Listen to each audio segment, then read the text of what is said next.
வணக்கம். நான் உங்கள் Tamil survivor. India outline map vlogல வந்து 221வது நாள் ஆக்சுவலாக என்ன நடந்துச்சுன்னா, எப்பயும் போல் பெட்ரோல் பங்கில் கிளம்புற மாதிரி அங்கே அந்த பெட்ரோல் பங்க்லேயும் கிளம்பிட்டேன்.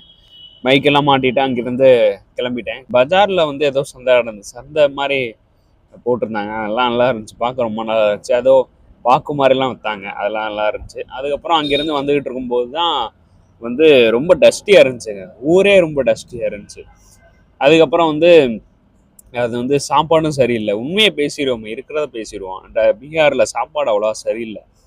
அது என்னென்னா ஒரு 2-3 நாளாக என்னென்னா சாப்பிட்டதை வாமிட் எடுத்துக்கிட்டு இருக்கேன். என் உடம்புக்கு செட் ஆகலை என்னன்னு தெரில. பட் வந்து ஃபுல்லாக டஸ்டியாகவே இருக்குது. ஊர் ஃபுல்லாக டஸ்டியாகவே இருக்குது. டெல்லியில் பார்த்த மாதிரி தான் இங்கேயே இருக்குது. ஃபுல்லாக டஸ்டியாகவே இருக்குது. எக்ஸாம்பிளுக்கு ஒரு இது பாலத்தை காட்டுறேனே, நீங்களே பாருங்கள். ஃபுல்லாக வந்து டஸ்டியாகவே இருக்குது. ஊரே டஸ்டியாக இருக்குது. இன்னொரு விஷயம் என்னென்னா சாப்பாடு சரியில்லை.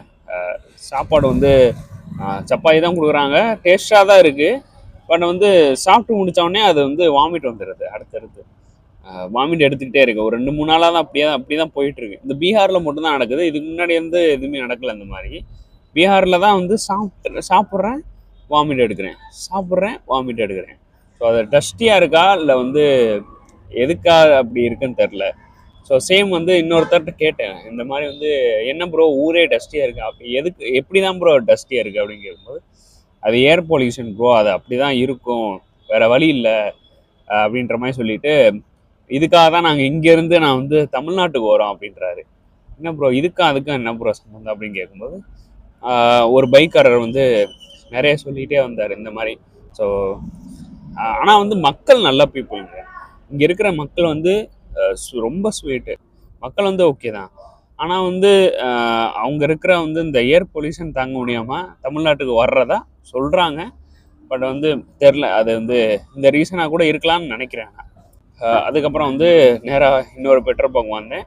பெட்ரோல் பங்க் வந்தவுடனே அதான் மக்கள் நல்ல பீப்புள்னு சொன்னேன்ல, அதே மாதிரி தான். வந்தவுடனே வந்து பார்த்துட்டாங்க, இந்த மாதிரி யூடியூபர் தான் இங்கே இந்தியா ஃபுல்லாக ட்ராவல் பண்ணுறாரு, இவருக்கு இடம் கொடுக்குறோம் அப்படின்னு சொல்லிட்டுனே வந்து டென்ட்டு போட்டு அலோவ் பண்ணி நேற்று நைட்டு சாப்பிட்டு வந்து இன்றைக்கி வாமிட் எடுத்துட்டேன். ஸோ அந்த மாதிரி தான் இருக்குது. இல்லை பீகார் இப்படி தான் இருக்குது. நான் இருக்கிறதா அப்படியே சொல்லிட்டேன். ஸோ இந்த வீடியோ உங்களுக்கு கண்டிப்பாக பிடிச்சிருக்குன்னு நினைக்கிறேன். பிடிச்சிருந்தா லைக், ஷேர் அண்ட் சப்ஸ்கிரைப் பண்ணி சப்போர்ட் பண்ணுங்கள். அண்ட் இதுக்குன்னு தனியாக ஒரு பெரிய வீடியோ மேக் பண்ணிகிட்ருக்கேன், லாங் சைஸ் வீடியோ மேக் பண்ணிகிட்ருக்கேன். அதை மேக் பண்ணி முடித்த உடனே அந்த வீடியோ வெளியே வரும், சரிங்களா? ஸோ கண்டிப்பாக பிடிச்சிருக்குன்னு நினைக்கிறேன். நிறைய பேருக்கு ஷேர் பண்ணுங்கள், சப்ஸ்கிரைப் பண்ணுங்கள்.